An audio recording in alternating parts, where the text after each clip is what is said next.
All right, let's start up here with the special right triangles. How about number 6? Number 6, we'll need a review of the sine, cosine, and tangent ratio, SohCahToa.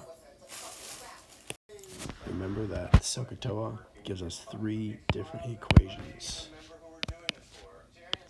And the equations' right sides are ratios. These are trig ratios.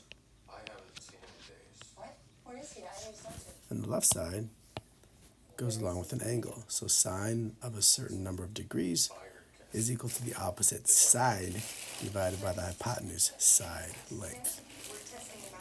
The cosine ratio for a given angle measure is equal to the ratio of adjacent side divided by hypotenuse side. And the tangent ratio is equal to the opposite side divided by the adjacent side. All right, let's get to number 6.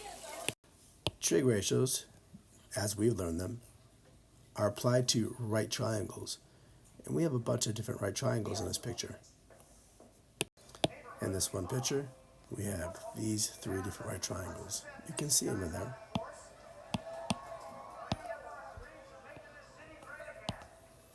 The right angles at angle C for the overall entire shape, at D for the left part, and at D also for the smaller right triangle on the right.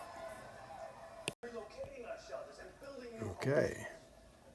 So for 6a, tangent of B, if we're at angle B, we could be there here or there. So tangent of B, that's going to be equal to tangent of B degrees is equal to the opposite side divided by the adjacent side. So when we're at B, the opposite side divided by the adjacent side, which is AC over BC.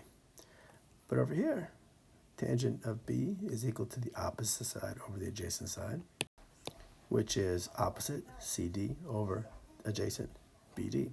So both of these are equal to the tangent of angle B. All right, and then for cosine of angle A, we can use angle A here or here. And the cosine ratio is the ratio of adjacent side divided by hypotenuse. So when we're at angle A, cosine of A is the adjacent side divided by H, or in this case, AC divided by AB. Or in this case, the adjacent side is AD, and the hypotenuse is AC.